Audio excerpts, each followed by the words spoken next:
Hello friends, एक बार फिर से आप लोगों का गोल नवास्ना नामक चैनल पर स्वागत है। पिछले वीडियो में हम लोग भूगोल के फर्स्ट एंड सेकंड चैप्टर का अध्ययन कर चुके हैं। अब हम चैप्टर थर्ड पृथ्वी की गतियों के बारे में जानने की प्रयास करेंगे। जैसा कि आप जानते हैं, पृथ्वी की गति दो प्रकार की होती है, घूर्णन यानी कि अपने कक्ष पर घूमने की, एवं परिक्रमण यानी कि सूर्य की परिक्रमा करने की।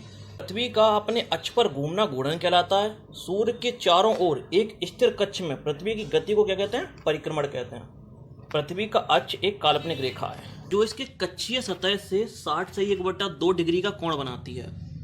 यह समतल जो कक्ष के द्वारा बनाया जाता है, इसे क्या कहते हैं? कक्षीय समतल कहते हैं। याद रखिएगा कि यह समतल जो कक्ष के द्वारा बनाया जाता है उसे क्या कहते हैं? कक्षीय समतल। पृथ्वी सूर्य से प्रकाश प्राप्त करती है। हमने पिछले वीडियो में जाना था ना कि जो खगोलीय पिंड अपने सहयोगी तारे से ऊष्मा प्राप्त करते हैं उन्हें क्या कहते हैं? ग्रह कहते हैं। तो पृथ्वी भी एक ग्रह ही है ना। ग्रह पृथ्वी सूर्य से प्रकाश प्राप्त करती है। पृथ्वी का आकार गोले के समान है, इसलिए एक समय सिर्फ इसके आधे भाग पर ही सूर्य की रोशनी प्राप्त होती है। सूर्य की ओर वाले भाग में दिन तथा दूसरा भाग जो सूर्य से दूर होता है उसे क्या कहते हैं? रात कहते हैं। ग्लोब पर वह व्रत जो दिन तथा रात को विभाजित करता है उसे क्या कहते हैं? प्रदीप्ति व्रत। मतलब कि पृथ्वी इस तरीके से है ना, सूर्य की आधी रोशनी, जब सूर्य की रोशनी इस तरफ पड़ रही होती है, इस तरफ अंधेरा होता है ना, उसे क्या कहते हैं? प्रदीप्ति व्रत कहते हैं। यह व्रत अक्ष के साथ नहीं मिलता है, जैसा कि आप चित्र 3.2 में देख सकते हैं। कहाँ है 3.2? ये रहा। पृथ्वी अपने अक्ष पर झुकी हुई है ना, इसका मतलब यह तो नहीं कि अक्ष के साथ मिला रहे। देखिए, पृथ्वी पे एक तरफ से सूर्य की रोशनी आ रही है तो आधी तरफ भी तो रोशनी आ रही है, आधी तरफ अंधकार है। इसे क्या कहते हैं? प्रदीप्ति व्रत कहते हैं। पृथ्वी अपने अक्ष पर एक चक्कर पूरे करने में 24 घंटे का समय लेती है। घूर्णन के समय काल को पृथ्वी का दिन कहा जाता है। यह पृथ्वी की दैनिक गति है। मतलब जितने समय में पृथ्वी अपने अक्ष पर घूमती है उस घूर्णन के समय को क्या कहा जाता है? एक दिन कहा जाता है। बहुत ही आसान भाषा में वर्णन किया गया है, इसलिए हमें समझने में काफ़ी कठिनाई का सामना नहीं करना पड़ेगा। इसको नीचे की तरफ चलते हैं। लिखा हुआ है, अगर पृथ्वी घूर्णन नहीं करे तो क्या होगा? स्वाभाविक सी बात है कि एक हिस्से में दिन और एक हिस्से में रात ही बनी रहेगी। सूर्य के तरफ वाले पृथ्वी के भाग पर हमेशा दिन, जिसके कारण उस भाग में गर्मी लगातार बढ़ेगी, और दूसरे भाग में हमेशा अंधकार बना रहेगा जिसमें पूरे समय ठंड पड़ेगी। इस तरह की अवस्था में जीवन संभव ही नहीं होगा। फिर पृथ्वी की दूसरी गति जो सूर्य के चारों ओर कक्ष में होती है उसे क्या कहते हैं? परिक्रमण कहते हैं। जो सूर्य के चारों ओर दीर्घवृत्ताकार आकार में सूर्य की परिक्रमा करती है। यह बात हमने पहले चैप्टर में पढ़ी थी ना। पृथ्वी एक वर्ष या 365 सही 1/4 दिन में सूर्य का एक चक्कर लगाती है। हम लोग एक वर्ष में 365 दिन को मानते हैं तथा सुविधा के लिए 6 घंटे को इसमें नहीं जोड़ते हैं। इन्हीं 6 घंटे को जोड़ करके जब एक पूरा दिन बन जाता है तो वह लीप ईयर होता है। इसके बाद ये फिगर दिखाया गया है, इस फिगर को देखने की कोशिश करते हैं। इसमें बीच में सूर्य है और सूर्य के चारों ओर परिक्रमा लगाती हुई पृथ्वी को दर्शाया गया है। 4 वर्षों में प्रत्येक वर्ष के बचे हुए 6 घंटे मिलाकर के एक दिन यानी 24 घंटे के बराबर हो जाते हैं। इसके अतिरिक्त दिन को फरवरी के महीने में जोड़ा जाता है। इस प्रकार प्रत्येक चौथे वर्ष फरवरी माह 28 के बदले 29 दिन की होती है। यह बात अभी मैंने बताई थी ना। ऐसा वर्ष जिसमें 366 दिन होते हैं उसे लीप वर्ष कहते हैं। पता लगाइए अगला लीप वर्ष कब होगा।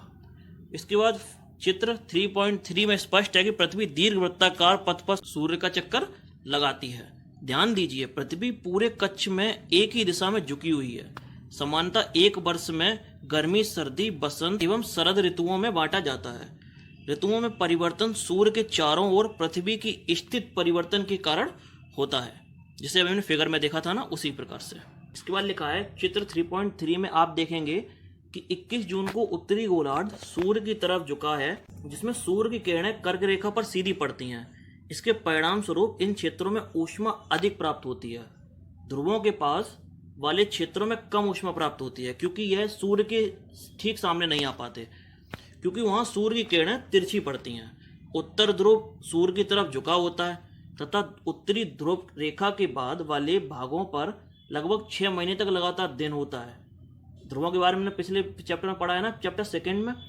चूंकि उत्तरी गोलार्ध के बहुत बड़े भाग में सूर्य की रोशनी प्राप्त होती है, इसलिए विषुवत रेखा के उत्तरी भाग में गर्मी का मौसम रहता है। 21 जून को इन क्षेत्रों में सबसे बड़ा दिन तथा सबसे छोटी रात होती है। पृथ्वी की इस अवस्था को क्या कहते हैं? उत्तर अयनांत कहते हैं। याद रखिएगा, 21 जून को जब सबसे बड़ा दिन और सबसे छोटी रात होती है, तो पृथ्वी पर इस अवस्था को क्या कहते हैं? उत्तर अयनांत कहते हैं। फिर 22 दिसंबर को दक्षिण ध्रुव के सूर्य की ओर झुके होने के कारण मकर रेखा पर सूर्य की किरणें तिरछी पड़ती हैं। चूंकि सूर्य की किरणें मकर रेखा पर लंबवत पड़ती हैं, इसलिए दक्षिण गोलार्ध में बहुत बड़े भाग पर प्रकाश प्राप्त होता है। इसलिए दक्षिणी गोलार्ध में लंबे दिन तथा छोटी रातों वाली ग्रीष्म ऋतु होती हैं। ग्रीष्म ऋतु मतलब गर्मी वाली सीजन। एवं ठीक इसकी विपरीत स्थिति उत्तरी गोलार्ध में होती है। पृथ्वी की इस अवस्था को क्या कहते हैं? दक्षिण अयनांत कहते हैं। समझ रहे हैं ना आप? 21 जून को उत्तर अयनांत और 22 दिसंबर की घटना क्या कहते हैं? दक्षिण अयनांत कहा। क्या आप जानते हैं ऑस्ट्रेलिया में ग्रीष्म ऋतु में क्रिसमस का पर्व आता है, जबकि हमारे यहाँ सर्दियों में आता है। 21 मार्च एवं 23 सितंबर को सूर्य की किरणें विषुवत वृत्त पर सीधी पड़ती हैं।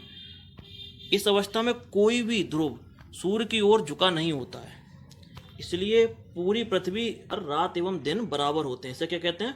इसे विषुव कहा जाता है। और 23 सितंबर को उत्तरी गोलार्ध में शरद ऋतु होती है, जबकि दक्षिणी गोलार्ध में क्या होती है?